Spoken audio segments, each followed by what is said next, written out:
Once again, good day sa ating mga criminology students, learners, and CLE reviewee. Welcome to our channel. And in today's video, we are going to have a self-evaluation on the subject Criminal Law, Book 1, under the topic Aggravating Circumstances. 10 katanungan ang inihanda natin upang sukatin ang inyong kalaman pagdating sa topic na ito. Ang makasagutan later on, makikita lamang dito sa ating description box. Alright, so let's start. Question number 1. What aggravating circumstance is involved in a case where the offender is a servant? The offended party is one of the members of the family.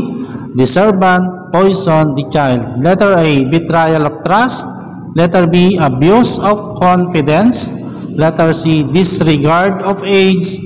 Or letter D, none of them. Okay, A, B, C, or D.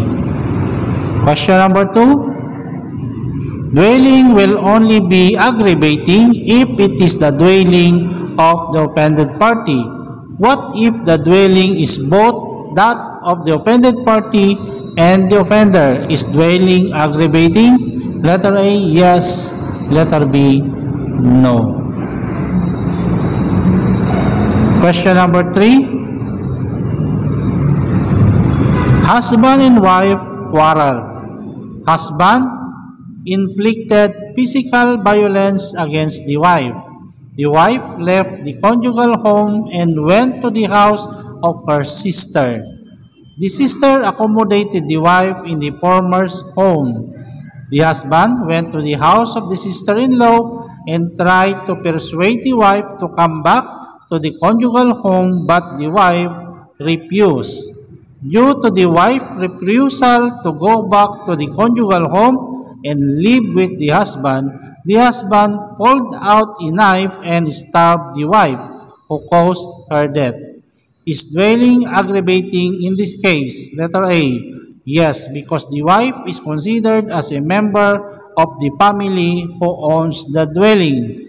Letter B, no, because the dwelling is not owned by the wife.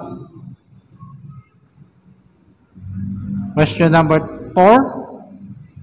In the provinces where the comfort rooms are usually far from the house proper, if the offended party, while answering the call of nature, is killed, is dwelling aggravating? Letter A, yes, because the comfort room is a necessary dependency of the house proper.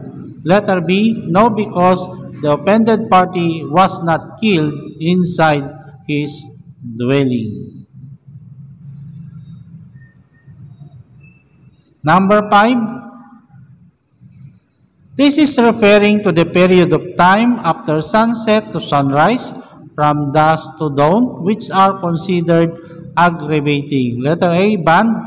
Letter B, evening. Letter C, nocturnity. Or letter D, beginning of another day.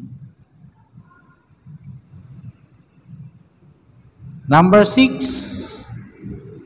In band, there should at least 3 or more persons. All of them should be armed. Letter A, true. Letter B, false. Next, number 7.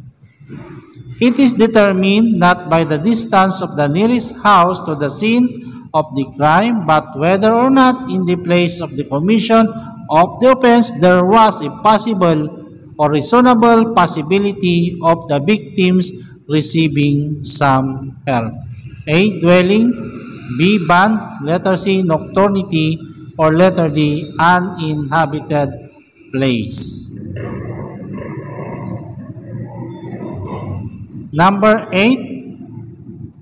The offender at the time of his trial for one crime shall have been previously convicted by final judgment of another embraced in the same title of the revised penal code. Letter A, recidivism.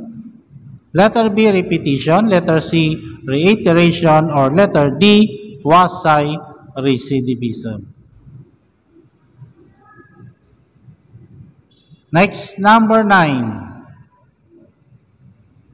Okay, sana yung number 9 natin. Yan. A man was fixing something on the roof of his house when he was shot. Is dwelling aggravating? Letter A, yes. Roof is still part of the house. B, no. Killing was done outside the house. Last number na tayo, number 10. A mother left her young daughter with the accused because she had nobody to leave the child with while she had to go on an errand. The accused abused the child. Is abuse of confidence considered aggravating in this case? Letter A, yes, because of the confidence reposed by the mother to the accused. Letter B, no. The offended party is different from the fellow who reposed the confidence.